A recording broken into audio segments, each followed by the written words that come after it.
Welcome to Great Chefs, a culinary tour of the United States, featuring some of the country's finest chefs.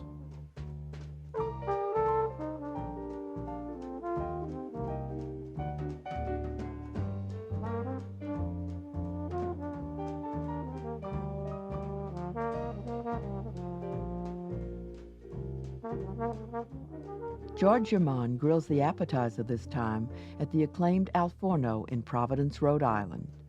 Over wood-burning fire, it's the restaurant's signature pizza. Then an inventive entree is served by Ryman Pitts at the Disney complex in Florida.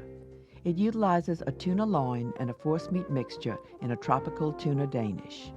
Min Dung from the Montleon Hotel in New Orleans prepares a dessert called banana bavarios, a banana-flavored mixture surrounded by chocolate-dipped wafers.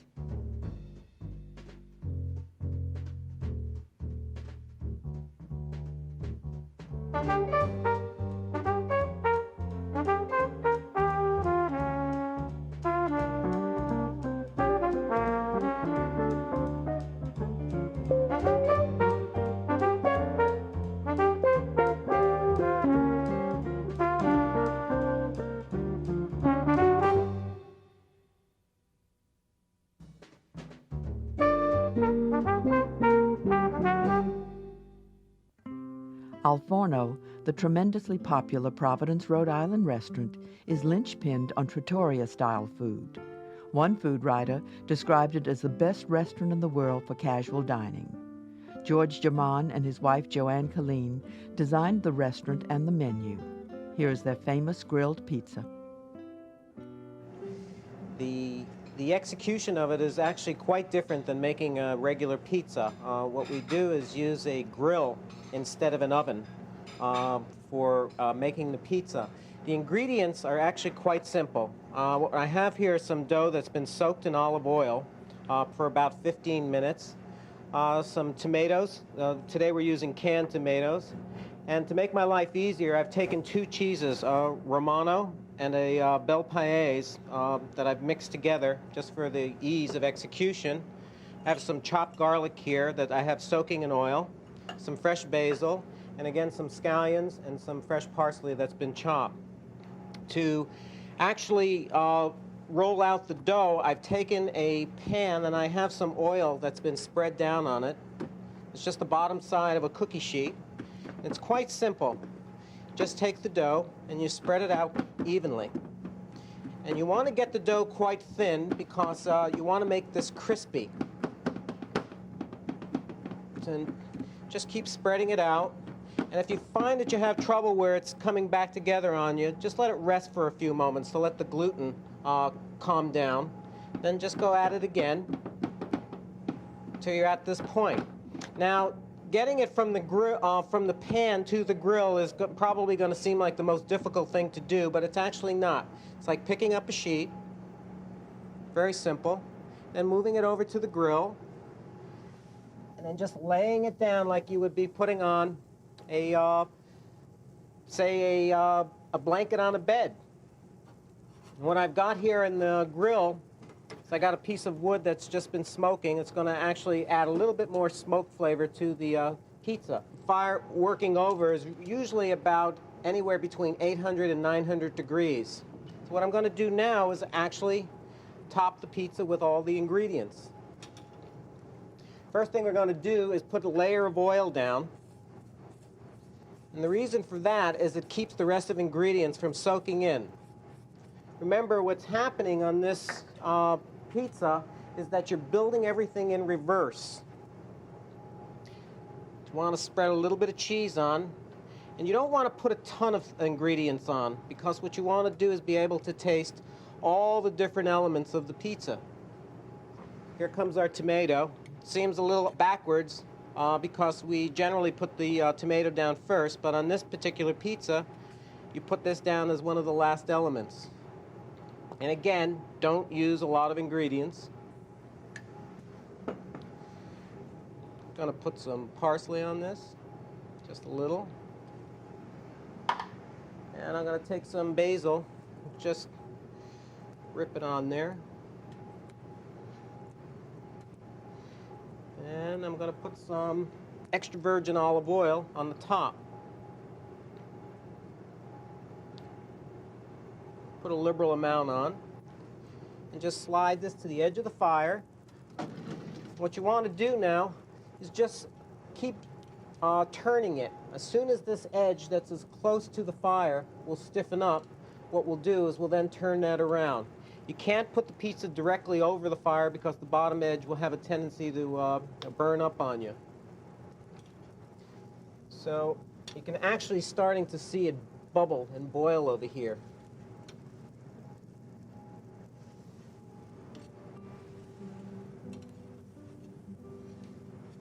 And you can see it starting to puff up.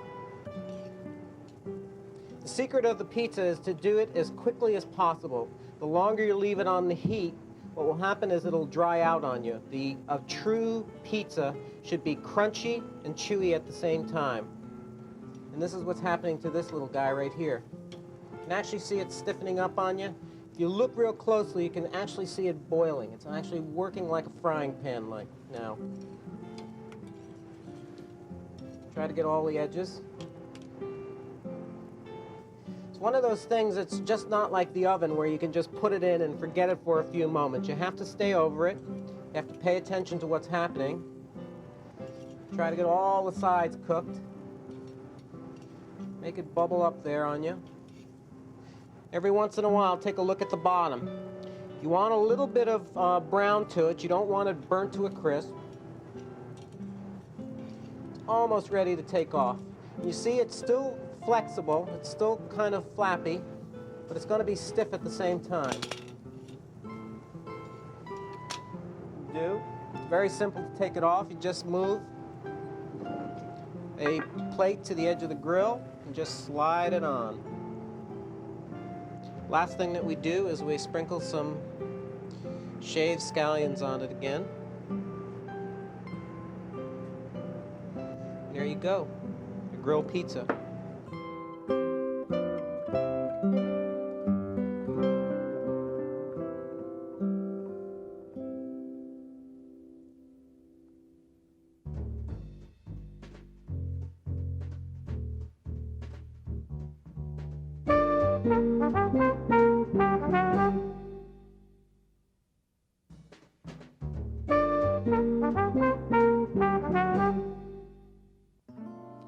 For most of German-born Raimund Pitt's culinary career, he worked at the Disney Empire in Florida.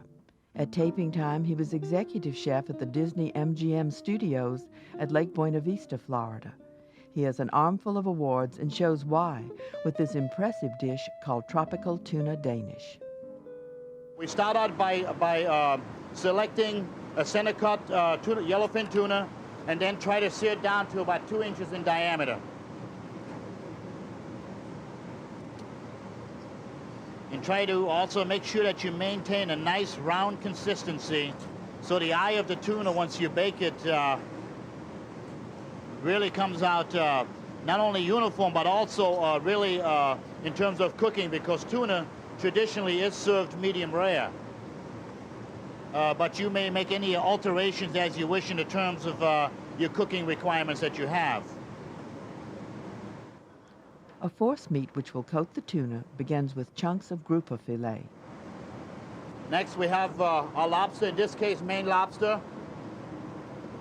The Florida lobster obviously is very seasonal, and this particular lobster here is more adaptable as it relates to the various different regions.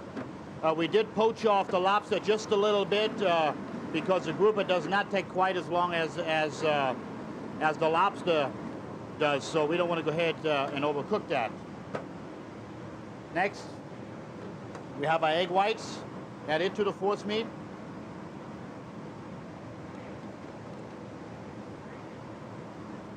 A little bit of heavy cream, so the force meat is not as dry at the end and doesn't become very gritty when you eat it. We take a little bit of again Mrs. Dash, which is a salt substitute. Excellent in flavor, all natural, and really brings some tremendous flavor to the overall profile. We add some basil, fresh chopped, I do recommend that you utilize fresh in this case because it really brings out the true flavor of all the ingredients that are combined.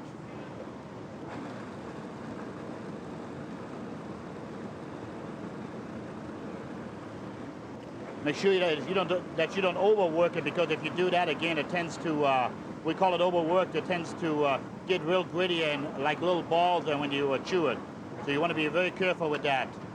The last thing, we take a look at the combination, make sure it's combined quite well. Then we're going to add some fresh cracked pepper to it. And again, I recommend fresh cracked pepper in this case. You may utilize a dry pepper if you want, but I think the flavor here is more combust and really more delicate. Here we have some fresh dill. Now we're going to go ahead and take this mixture and just work it just for 1 second or so to combine the remaining ingredients.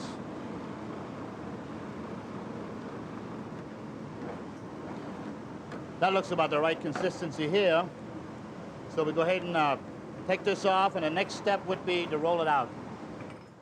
The mixture is rolled between 2 pieces of plastic wrap.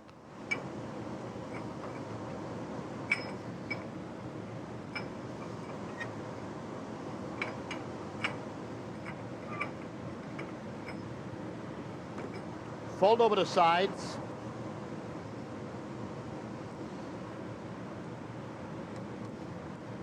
And then pick it up, place it on the sheet, on the cutting board, and you're ready to roll the tuna loin.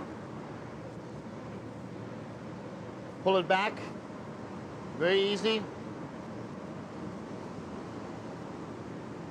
As you can see, it was 2 pieces, so we go ahead and remove one. Place the tuna loin that has been trimmed in advance onto your force meat and fold it over. It's actually a very easy and simple dish to do, but also adds a certain flair to some tremendous creativity.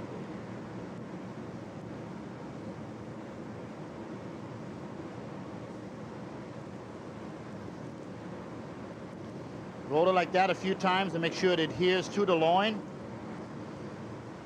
Set aside, and then you're ready for the tuna Danish, which is really the key ingredient to tropical tuna Danish. The Danish dough is basically a savory mixture. The next important step is to be sure to brush evenly some egg wash inside of, on top of the dough. And that particular layer remains inside as you roll up the tuna loin, which really helps in the aiding of making it adhere to the tuna itself. And also prevents any juices from coming out of the dough during the baking process. I think we gave the Danish dough some time now to soak in. The next thing we're going to do is go ahead and pull the saran wrap back on the tuna loin as much as we can. What we're going to do next is to pick it up, place it on the edge of the cutting board, pull back on the saran wrap, and it should go on there very easily.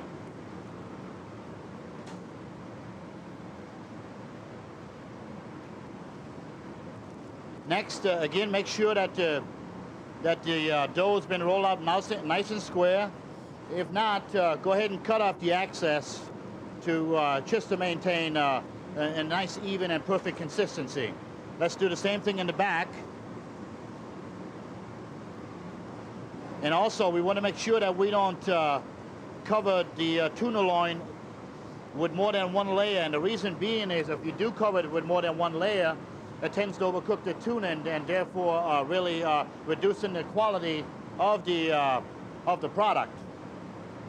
Next, we're going to pick up the saran wrap, fold back like this, and we're going to wrap it in 1 layer of Danish dough. As you can see, it just turned out perfectly. Fold the ends just like that, and fold it under.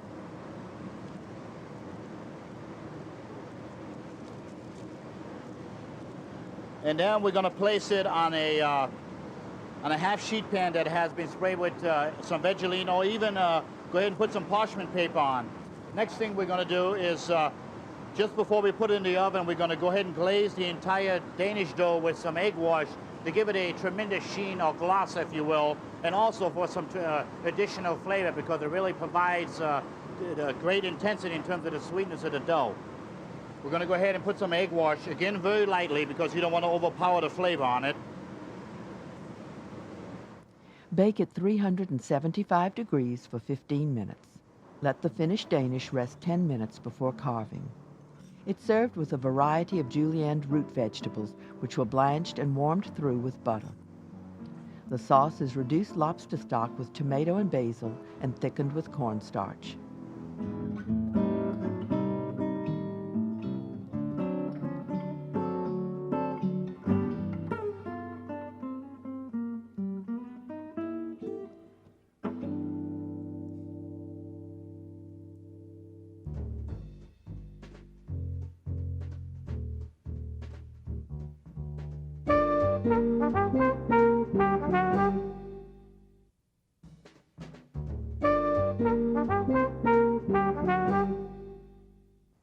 The pastry chef at the Montleon Hotel in New Orleans is a diminutive dynamo named Minh Dung. A native of Vietnam, she is largely self-taught, very unusual in the arcane world of pastry. In fact, her artistry even includes working with pulled sugar. Here is a creation called Banana Bavarios. A banana mixture begins by beating 10 egg yolks, 1/2 cup sugar, 2 teaspoons of vanilla. This is beaten for 3 to 5 minutes. Then melted butter is added. And then I add 2 teaspoons butter, melt butter in.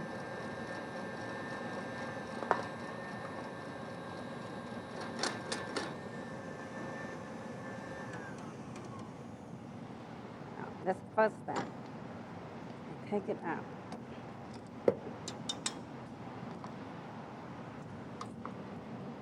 The yolk mixture is set aside and heavy cream is beaten.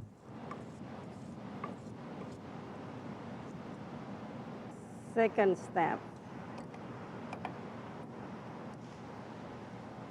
I have 1 quart of heavy cream.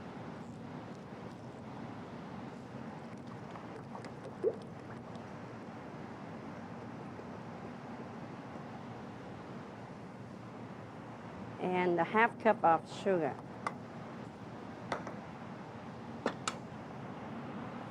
Again, mix. After a few minutes, banana extract and brandy are added. And then I add banana extract and some brandy.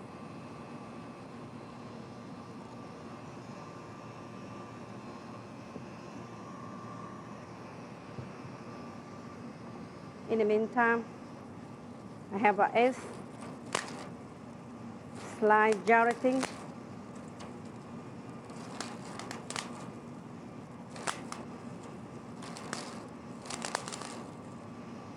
some water, a 1/2 cup of water. The gelatin leaves are hydrated or bloomed in water, then go over heat to melt.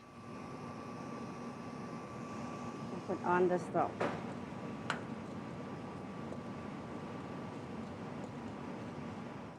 After melting, the gelatin, along with the egg yolk mixture, is combined with the whipped cream.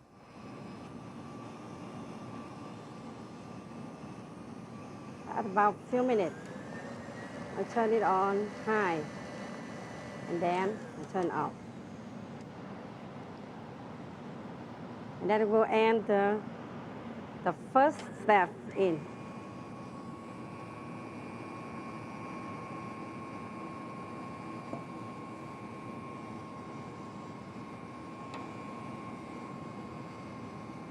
And then the gelatin.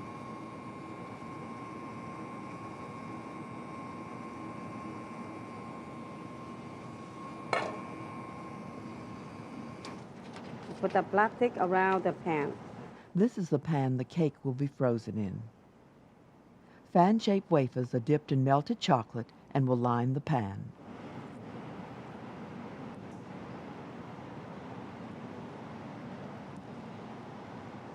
We'll paint the fan. They are painted with edible gold dust.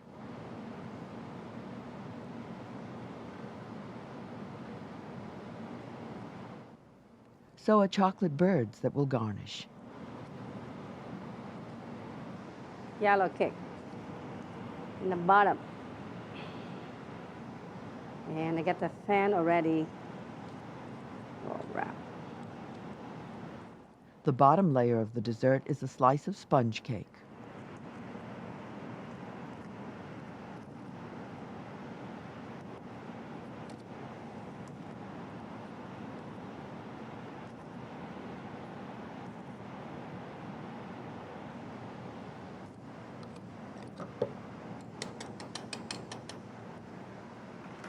And I pour the milk in.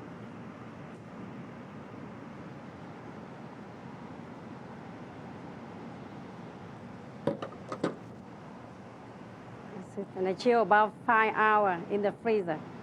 The frozen cake is inverted.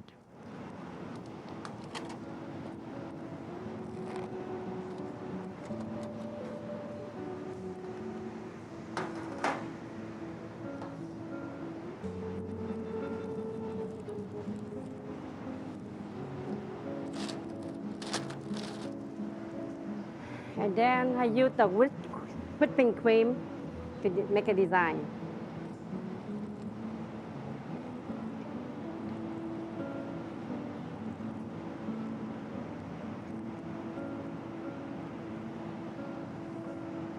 So I take first out, stand up.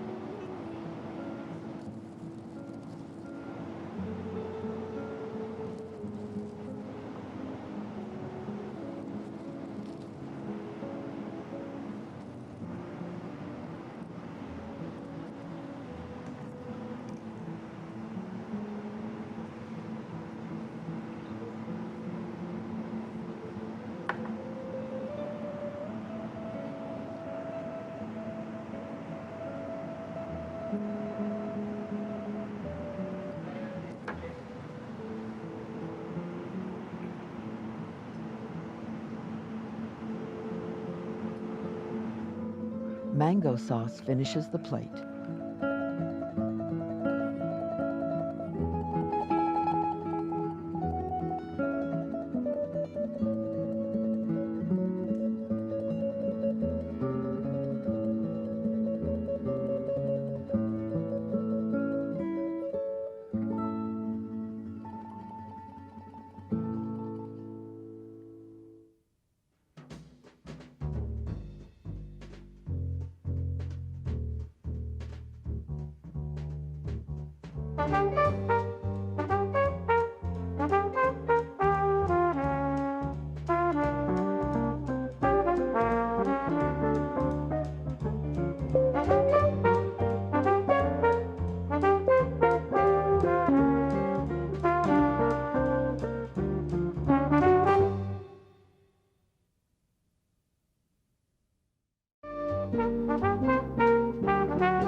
Welcome to Great Chefs, a culinary tour of the United States, featuring some of the country's finest chefs.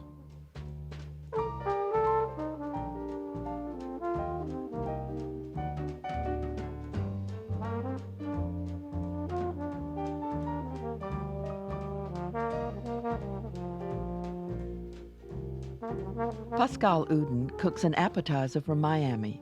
It's a Florida jumbo crab cake. Notice the unusual method of searing the cake packed in a ring mold.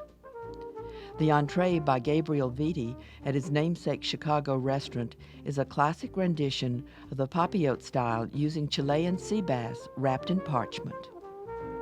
Then a dessert is presented by Grant McPherson at Bellagio in Las Vegas.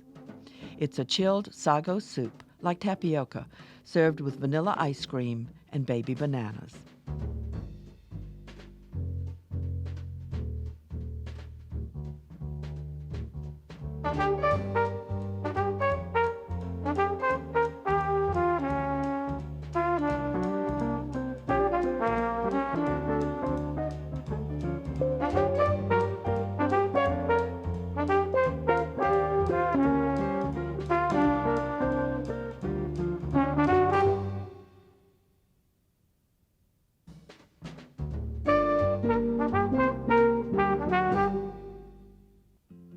Pascal Oudin was cited by both Food and Wine and Esquire magazines in 1995. Born in Moulins, France, he's worked in some of the country's great kitchens. Now at the Grand Bay Hotel in Miami, he combines his French technique with local product, as with this appetizer, crab cakes with sweet potatoes. Okay, let me go over some of the ingredients we're going to need for the crab cake recipes. And we're going to need the peel and Devon shrimp, all bay seasoning, all eggs, egg yolks, salt and pepper, and some chive. And also, we're going to need some heavy cream.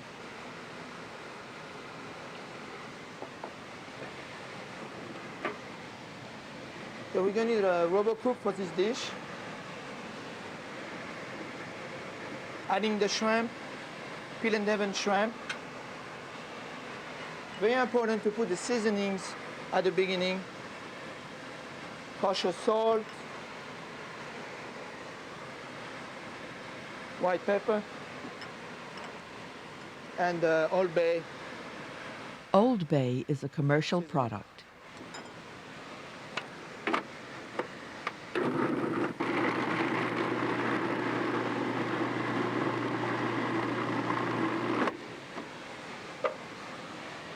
Want to make sure those shrimp are well grounded.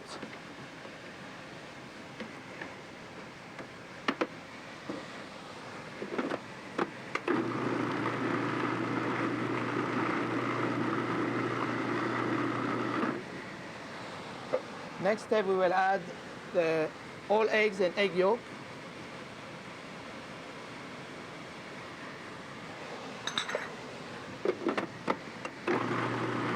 Keep it mixing for about a half minute.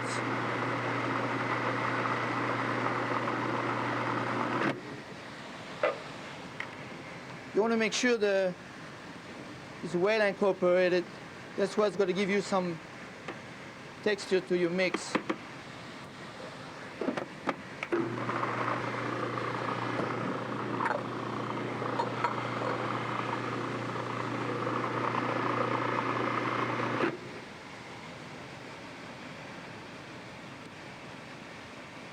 You can start already the consistency.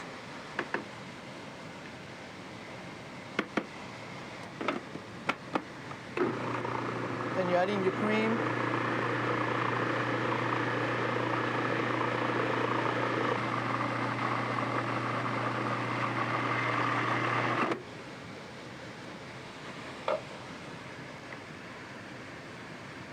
A few more minutes and be ready. Meanwhile, a bunch of chives is chopped finely. The chives, along with lump crab meat, will go into the custard mixture.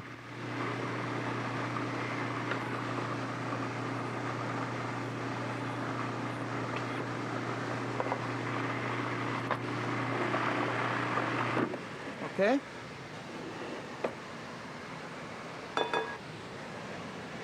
Then we're going to incorporate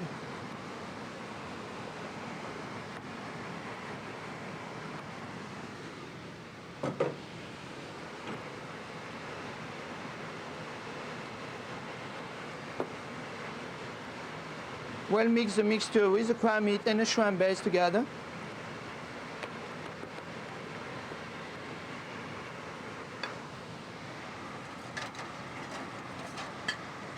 Going to check the seasoning, make sure.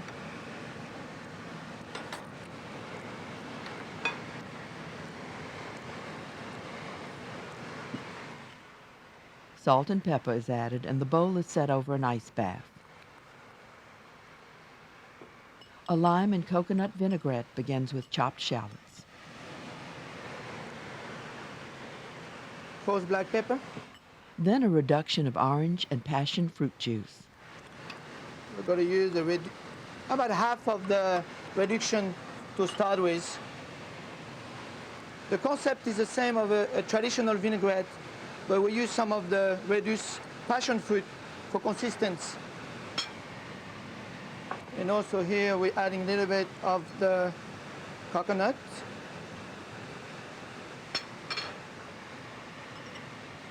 And of course 100% olive oil.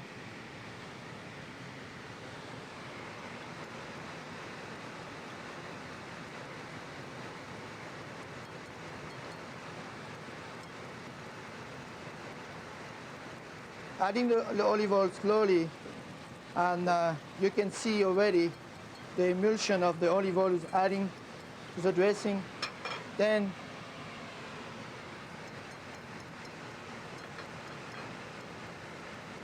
adding the lime juice. More coconut milk and olive oil are added alternatively.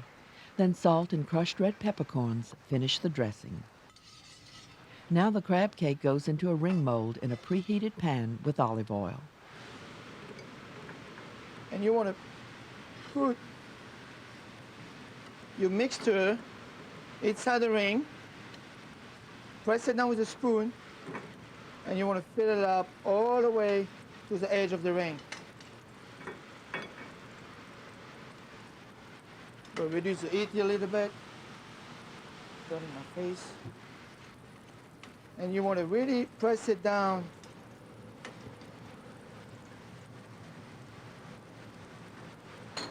There we go.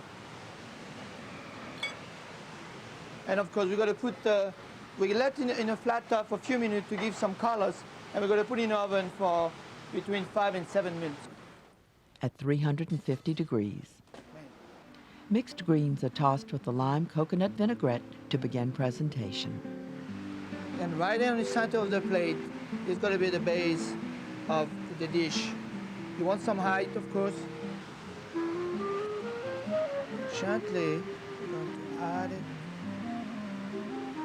together. We're going to drizzle some of those coconut dressing right on it.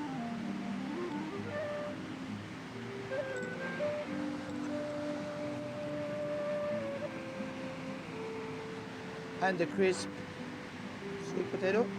There we go. Voila.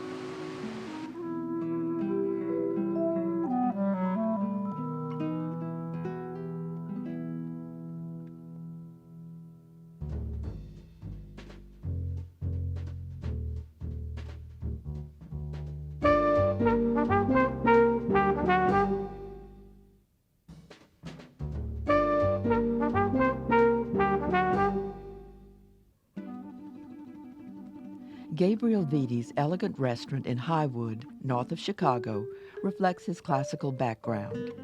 After graduating from the CIA, he traveled to France, working with Joel Robuchon in Paris, then to Switzerland with Freddy Girardet. Here is his papillote of Chilean sea bass with vegetables. The vegetables in the packet include sliced new potatoes. Not too thin. You're going to be blanching them. If you're too thin, they'll fall apart.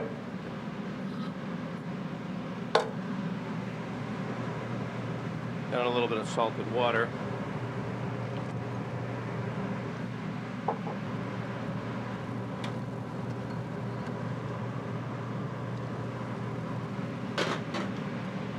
Shouldn't let them get too soft. They'll break up when you go to make your papillote.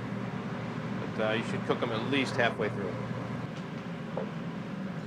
And for your next vegetable preparation, you're going to have to peel the tomato and then dice it, completely seed it. What we'll do is we'll blanch it in boiling water. The tomatoes are blanched for a minute or so, then plunged into ice water. Then you can just peel back the skin with a paring knife.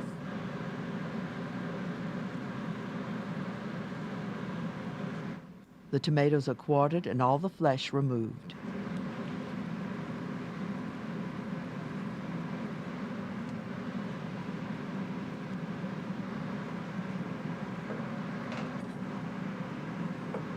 Then you can just julienne and then dice them.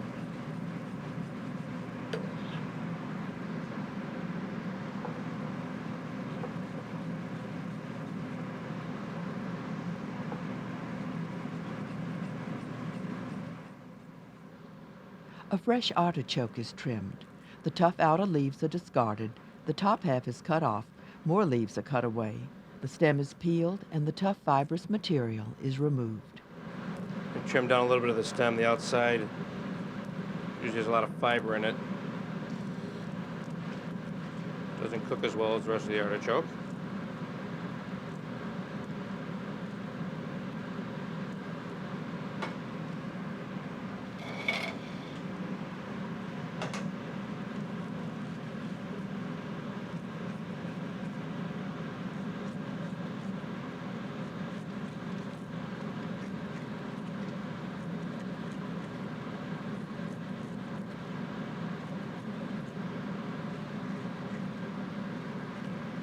while you're cleaning the rest of your artichokes, you can preserve that in a little bit of water with lemon juice to keep it from oxidizing.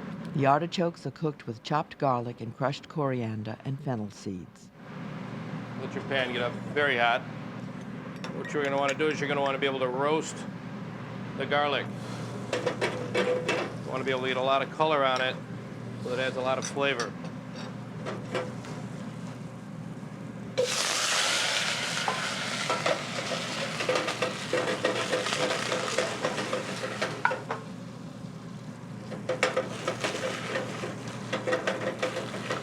Dark brown, never want it black.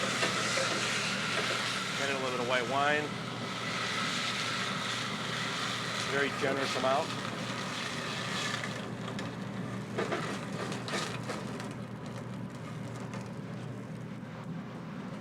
And actually let that cook for a while to burn off a little bit of the alcohol. At this point you could add in a little bit of fresh thyme and be very generous again.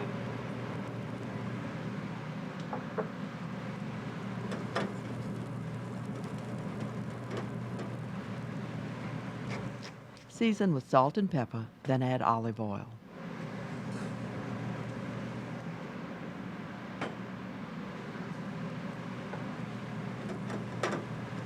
After that's cooked down a little bit, a lot more extra virgin olive oil.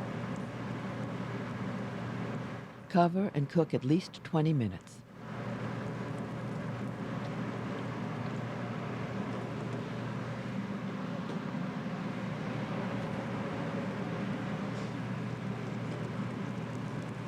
Perfect. Now just cover that. Now the package is assembled. Okay, at this point, we're ready to build our papillote using a heart-shaped piece of parchment paper. You can do by just folding over and cutting out. At this point, we'll start off with a little bit of our artichokes that we've sliced after cooling down. That'll be the base. And a little bit of our new potatoes.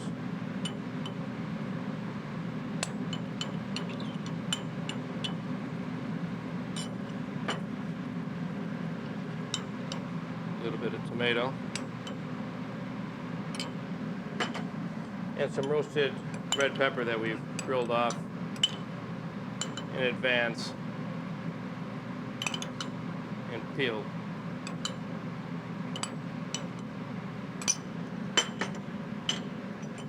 A little bit of chopped shallot. And for our Chilean sea bass, The fish is seasoned with salt and pepper. voila.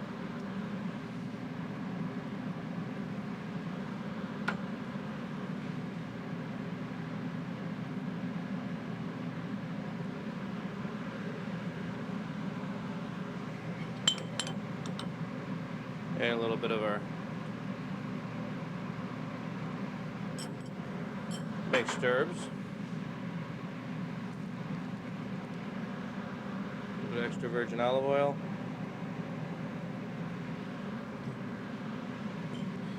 And a little bit of white wine.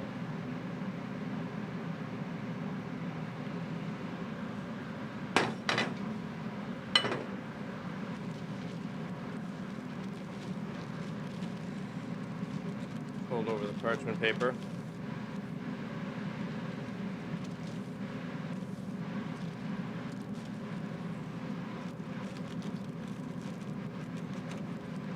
Start creasing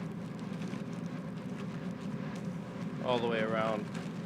Everything as tight as possible so that it won't let any air out during the cooking process.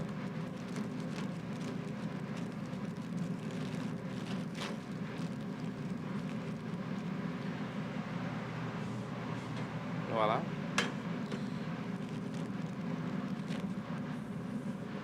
Putting that either on a sheet tray or a small tray like we have here, and put it into an oven for about 10 minutes. At 400 degrees. The glory of the papillote cookery comes in releasing the steam and its heavy fragrance.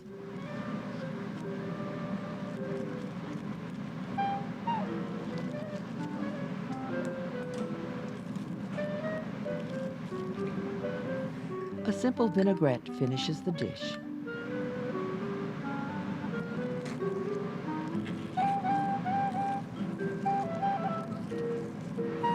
Voila.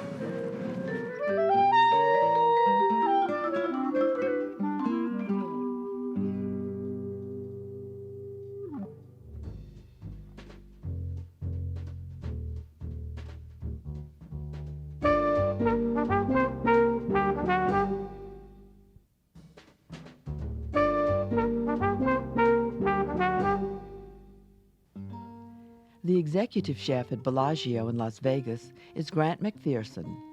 After receiving his culinary education at Niagara Falls, Canada, he worked at the Datai Hotel in Malaysia. Then he went to Raffles Hotel in Singapore before moving to Nevada.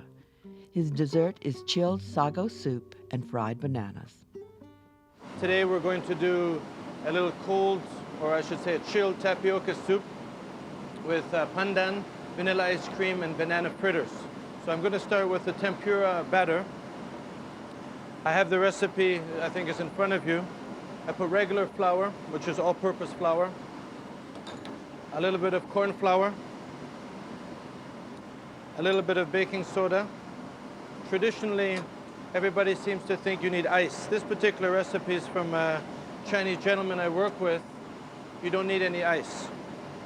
The only thing I suggest is you make this 1 hour prior to using. I'm going to make it here for us today.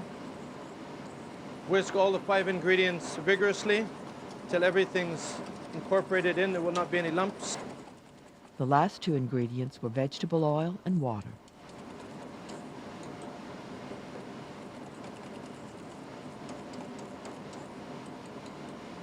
I will keep that on the side until we're ready. Here I have some coconut milk, which is Thai coconut milk. It needs to be brought up to 80 degrees. Here I've made an infusion with water, palm sugar, pandan leaf, which is a Thai leaf, a very fragrant leaf, giving off a coconut smell. So this infusion is made. On the side I have some tapioca, which has been boiled previously. It almost looks like little granule couscous, but it's tapioca. I take my infusion, which is put into the tapioca to thin it out, to make it slightly sweet.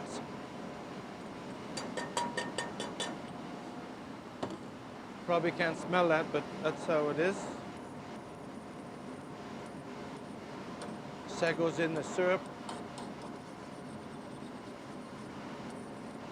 And I put this into the coconut, which has been boiled up.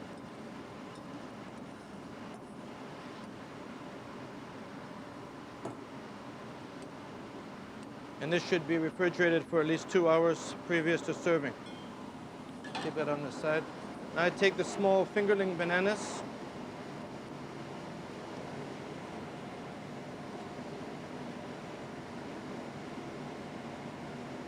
Cut them in half, which I fry in the batter. The oil, which is preheated, should be 160 Celsius. Put them into the batter.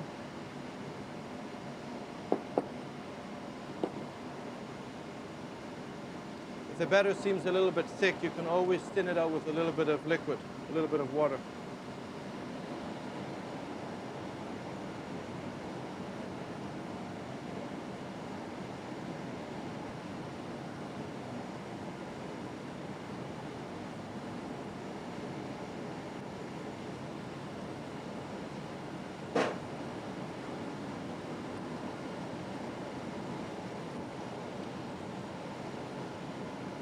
The moment they turn golden brown, they're taken out, set on a dry towel.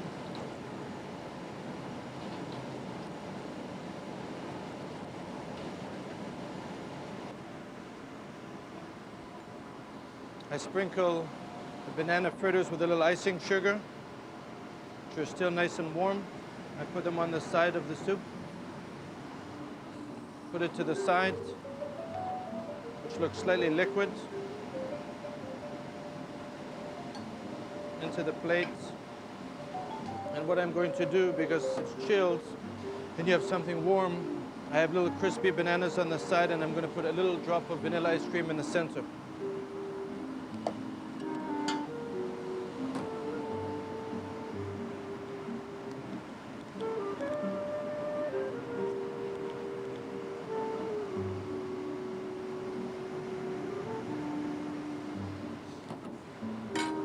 And garnish it with 2 little bananas so they're crispy. And that's the dish today. A chilled sago soup with banana fritters, crispy bananas, and vanilla ice cream.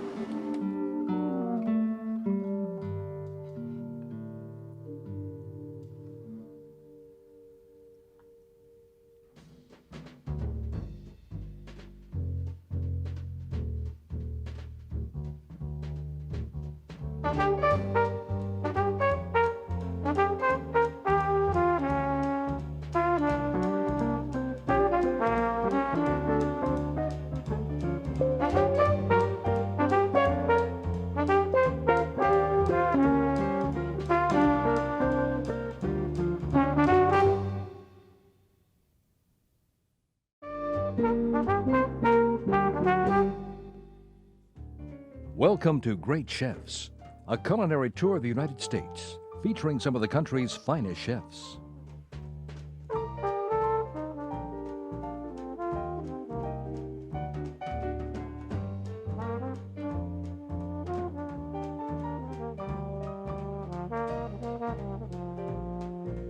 The starter comes from Chicago and Chef Jean Joho.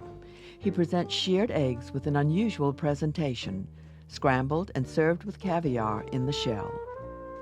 Then from the 1848 house in Georgia, Tom McIern really explores the world of rabbit. It's done in 3 ways, using different methods for the front and back legs and loin. Dessert is done by Keegan Gerhardt at the Ritz-Carlton, Naples. It's the fried fritters often associated with New Orleans, chocolate beignets served with cappuccino milkshake.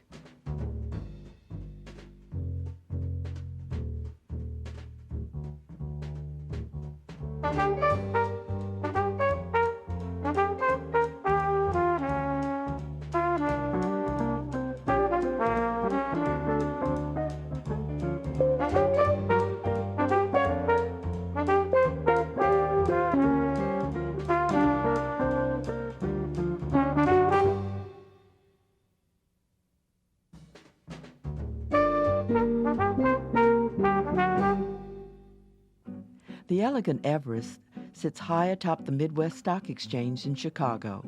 Owner Chef Jean Joho, a Beard Society Best Chef Midwest winner, also owns Brasserie Joe in the city, where more casual dining is offered. His appetizer is shirred eggs, but as you'll see, served in an unconventional style. Number 1, we're making some small little brioche toast. What we're doing, we're taking some homemade brioche here. Slice it finely. In France, we call this also mouillette.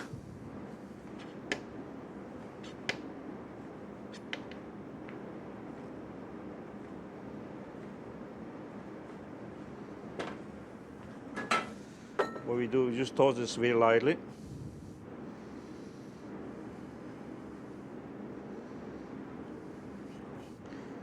You can toast this whole, or you can slice it any way what you want. And you toast this for a little bit. The brioche is browned in a salamander. You look for nice and golden brown.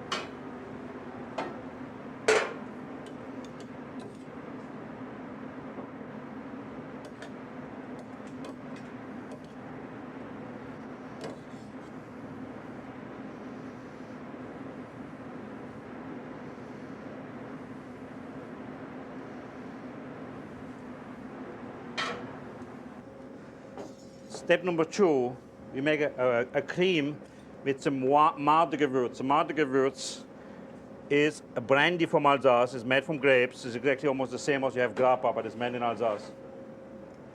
When you're mixing this with your cream, nice and smooth,